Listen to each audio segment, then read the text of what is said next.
How to change notification sounds on Android. Let's not waste any more time and head right to it.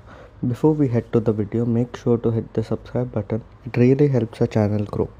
So first you open your settings. Once you open your settings, here you'll find an option of notifications. Click on that. Once you click on notifications, you have to go back and you have to click on sound and vibration.